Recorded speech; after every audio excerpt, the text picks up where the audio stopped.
Hello, my name is Russell Myers. Welcome to Issues Unite. Let's talk about post-war planning. Or it's not just post-war planning. It's also avoiding war planning. In other words, diplomacy and honest trade. By the way, yes, my hair is wet and I've got gel in it.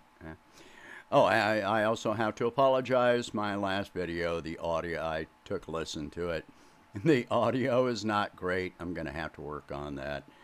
Anyway, so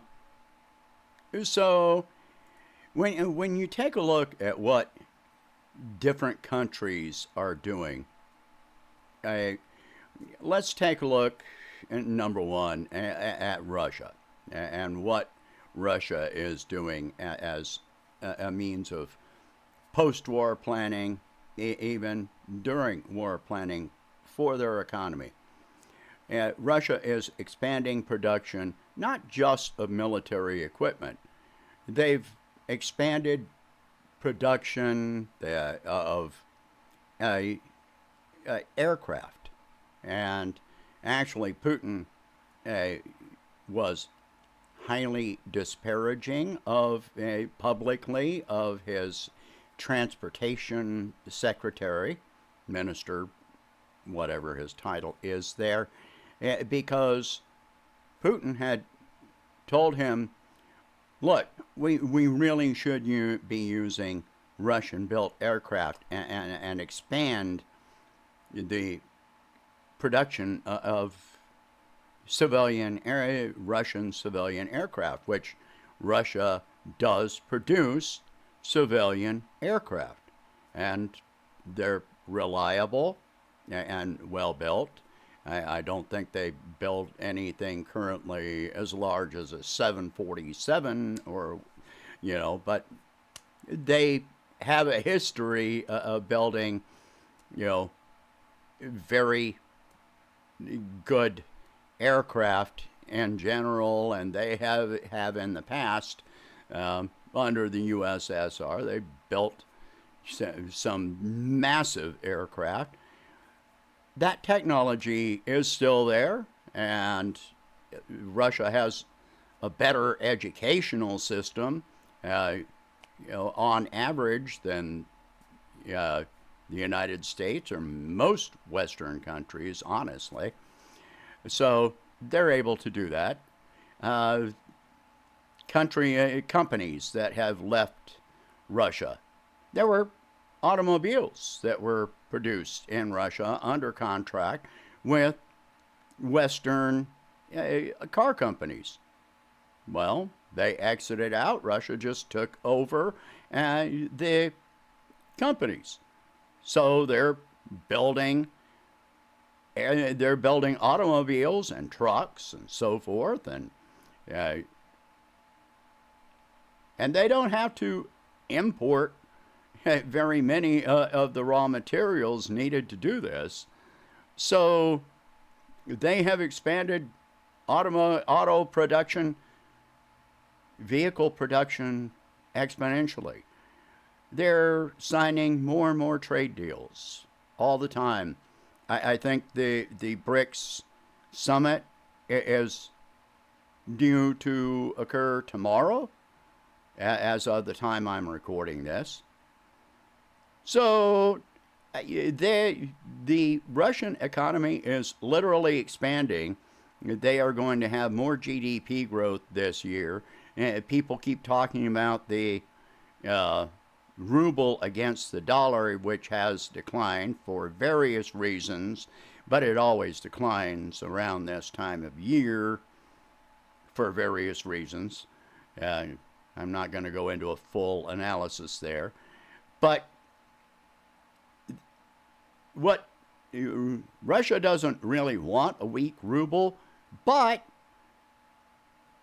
as the ruble does decline against the dollar, what that does is actually make Russian products, Russian exports, more affordable than Western exports, even though they may be identical, considering the Western companies that were in Russia and exited, you're getting the same product under a different label. And in some cases, the quality is actually higher because Russian ethics, business ethics, are to build reliable products, not disposable things that you use and throw away.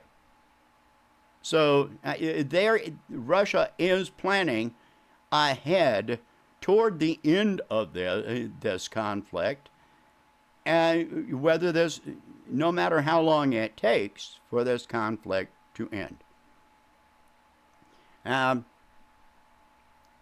Even their military production, this ends, well, other countries see how reliable and accurate Russian weapons are as opposed to Western weapons.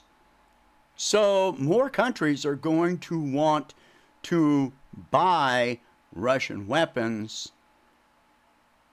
which will maintain a certain level of that production. Plus, Russia will just keep building up their stores, which they have a long history of keeping massive stores of weapons. So that's still going to continue even after this conflict ends. And they will have a larger store of weapons than they did before. All right. In addition, Russia is in negotiations or actively building more pipelines to go through gas and oil that go through or to Kazakhstan, Turkey, Iran, China, and just they are building out huge pipelines that go numerous directions. So they're still expanding how much they're producing and exporting and planning for future expansion on that. Let's compare this. Let's go to Ukraine next. The Ukrainian plan, post-conflict planning, is about the same as Ukrainian pre-conflict planning. Borrow money that you can't afford to pay back, seize assets from your own citizens, your own farmers and business owners, and sell them off to Western companies, investors like BlackRock. Everything, they're selling everything. I've said it before, when this is over, even if, no matter what happens, no matter what the outcome of this is, Ukraine is not going to have any sovereignty because they've sold their entire country. Ukraine was losing population for many years because of the lack of opportunities in Ukraine. So they've taken on massive debt. They couldn't afford to pay their debts before this started. Now they've expanded that debt exponentially. And so this is their planning. Sell the country and take on debt that they cannot pay. So there are all these Western governments and institutions that are loaning money to Ukraine, including the U.S. Lend-Lease program, and those debts are never going to get paid, so anybody that invests in them can just kiss that money goodbye. You're never getting it back. You're sure not going to make a profit off it. You could give them 2 centuries and they are not going to pay it back. look at their attitude, and everything is give us, give us, give us. They don't feel the obligation to pay any of this back. And they won't after this is over. They're not going to feel the obligation. All right, let's go to the United States. We're taking on more and more debt. While Hawaii is burning, Biden goes to Congress and asks for another $2 billion plus to send to Ukraine. And meanwhile, our military spending keeps on going up. What is the post-conflict planning? The post-conflict planning for the United States is to start another war with China. We're already getting ready for that. And the Atlantic Council said we need that the Ukraine conflict needs to end so that, and the Atlantic Council was put out a paper saying that this needs to end in diplomacy and a negotiated settlement so that the United States can turn around and get ready to go to war with China. This is a real thing. So no matter what, if Blinken or Newland or Yellen go to China and might actually, Newland is not going to engage in any actual diplomacy, but Yellen and Blinken go to China in some false diplomatic effort, and the very next day Biden is calling Xi a dictator and just making, there have been several instances now, including this past week, where the Biden administration was talking badly about China again. And Biden is saying that, oh, bad people, when something about when that China's GDP growth has gone from 8% down to 2%, when it's actually about 5%. And when this happens, bad people do bad things. Meanwhile, yeah, so our post-war planning is to start another war. China, the Belt and Road Initiative, they are expanding trade with other countries, Iran, Saudi Arabia, the entire Middle East, South Africa, actually just throughout Africa,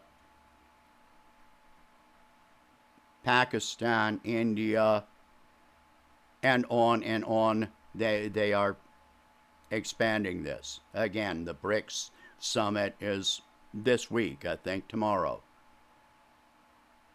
And what does this mean? Biden tried going to, Mohammed bin Salman and basically begging him to,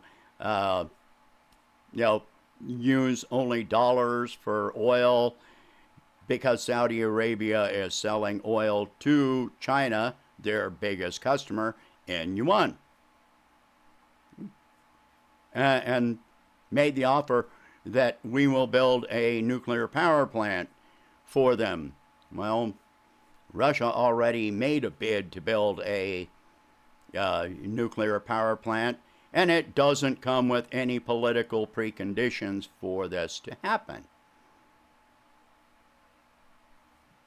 The United States has suspended or threatened to suspend arms sales to Saudi Arabia.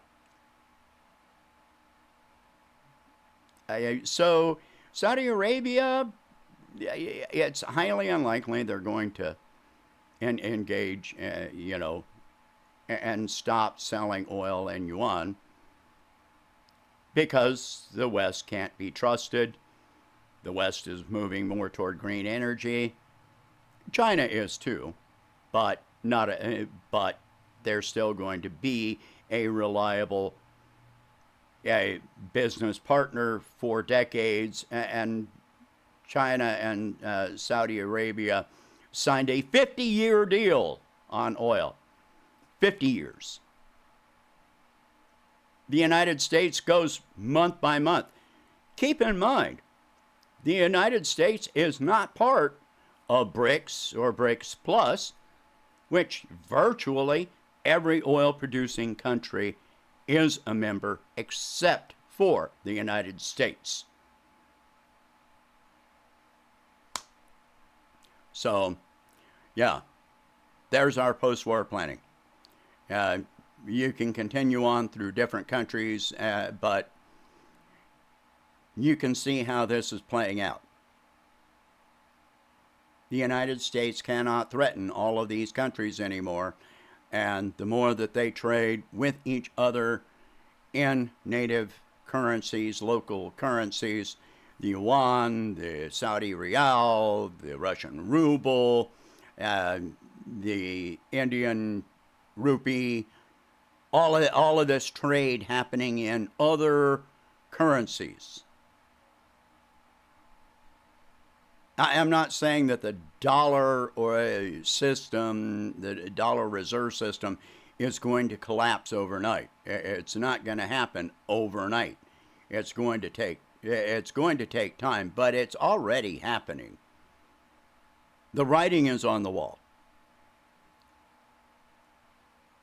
And the more that these countries engage in diplomacy and positive trade agreements while respecting each other's sovereignty,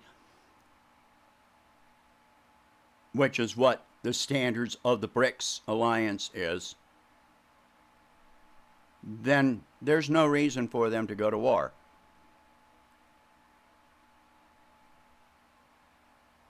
What is the U.S. plan?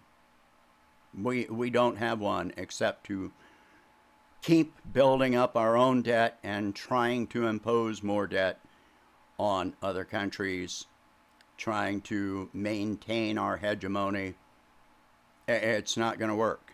It's not working. It's failing. It's falling apart as we watch. It's about time.